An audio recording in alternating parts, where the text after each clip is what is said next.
চলে এসেছি কাতলা মাছের সেই সুন্দর স্বাদের রেসিপিটা নিয়ে। তার জন্য বড় বড় এখানে কাতলা মাছ নিয়ে নিয়েছি। সেগুলোকে একটু নুন, গোলমরিচ, একটুখানি লেবুর রস আর লঙ্কার গুঁড়ো দিয়ে মাখিয়ে ম্যারিনেট করে রেখে দিচ্ছি। এতে হলুদের ইউজ হয় না, তাই সামান্য একটু নুন, গোলমরিচ, লঙ্কা গুঁড়োই দিয়েছি আর স্বাদের জন্য একটু লেবু। ভালো করে মাখিয়ে সাইডে রেখে দেবো 10 থেকে 15 মিনিট। একটা মশলা রেডি করে নেবো। তার জন্য রাখবে 2টো শুকনো কাঁচা লঙ্কা, 1 ইঞ্চি থেকে একটু বেশি আদা, 15-20টা মতো রসুন আর একটা বড় সাইজের পেঁয়াজ। এটাকেও সাইডে রেখে দেবো। এটার একটা স্মুথ পেস্ট করে এটাকে সাইডে রেখে দেবো। এবার যে স্পেশাল মশলাটা বানাবো সেটার জন্য কাজু নিয়ে নিয়েছি, ওই 6-7টা কাজু, একদম অল্প জায়ফল, জয়িত্রী, সাদা গোলমরিচ, সাজিরা, পোস্ত, গোটা গোলমরিচ মানে কালো গোলমরিচ যেটা, 4 মগজ বা মগজদানা যেটা বলতে পারো, আর একটু দই দিয়ে এটারও একটা স্মুথ পেস্ট করে এটাকেও সাইডে রেখে দেবো। এবার মাছগুলোকে ফার্স্টে ভেজে নেব। সাদা তেলে রান্নাটা হবে অবশ্যই করে। মাছগুলোকে জাস্ট হালকা ভেজে, এই মাছ এখানে বেশি মাছটা কড়া করে কিন্তু ভাজা হয় না, হালকা এপিটোপিট লাল হয়ে গেলে মাছগুলোকে ভেজে তুলে সাইডে রেখে দেবো। সমস্ত মাছ একে একে ভেজে নেব। এবার ওই তেলেই বাকি রান্নাটা করব। তাতে দিয়ে দিচ্ছি 1 চামচের মতন ঘি, আর ফোড়নে দিয়ে দিচ্ছি একটা শুকনো লঙ্কা, ছোটো এলাচ, দারচিনি, বড় এলাচ, 2-3টে লং আর সাদা গোলমরিচ।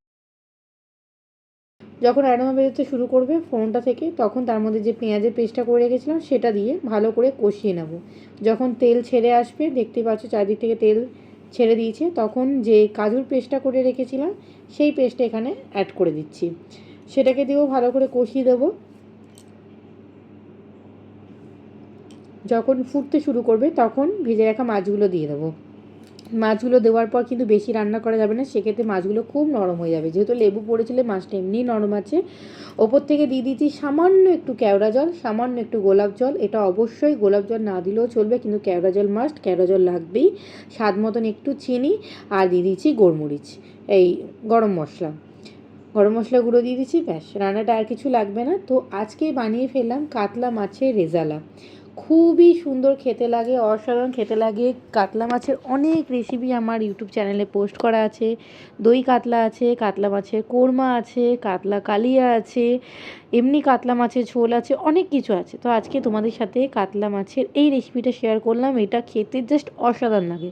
প্লেন সাদা ভাতে, গরম ভাতের সাথে তো খেতে ভাল লাগে, প্লাস যদি রুটি পরোটার সাথে কেউ খেতে চাও তাহলে ট্রাই করে দেখতে পারো। অসাধারণ কিন্তু সত্যিই লাগে। এটা কাতলা রেজালা বা ফিশ রেজালা যেটাই বলতে পারো, খুব সুন্দর খেতে লাগে। আশা করছি তোমাদের সকলকার এই রেসিপিটা খুব ভালো লেগেছে। বাড়িতে অবশ্যই তোমরা ট্রাই করো, আর আমাকে অবশ্যই কমেন্ট সেকশনে কমেন্ট করে জানিয়ে তোমাদের সকলকার কেমন হয়েছে, তোমাদের সকলকার কেমন লেগেছে। তো চলো টাটা, দেখা হবে এরকম অনেক বেঙ্গলি অথেন্টিক রেসিপির সাথে। জুড়ে থেকো, সঙ্গে থেকো, পাশে থেকে। আমার চ্যানেলে নতুন কেউ থেকে থাকলে অনুরোধ হলো আজই চ্যানেলটাকে সাবস্ক্রাইব করে নেওয়া, পাশে থাকা বেল আইকনটা অবশ্যই ক্লিক করে দিয়ে যাতে সমস্ত নোটিফিকেশান আপডেট তোমাদের কাছে পৌঁছে যেতে থাকে। তো চলো টাটা, দেখা হবে নেক্সট আপকামিং রেসিপিগুলোতে। আর মাছটা যে কতটা সফট হয়েছে সেটাও তোমাদেরকে ভেঙে দেখাচ্ছি। দেখো কত সুন্দর নরম হয়েছে, আর ভেতরে দেখো কালারটা দেখো, যা সুন্দর জুসি হয়েছে, দেখেই তোমরা আশা করছি বুঝতে পারছো।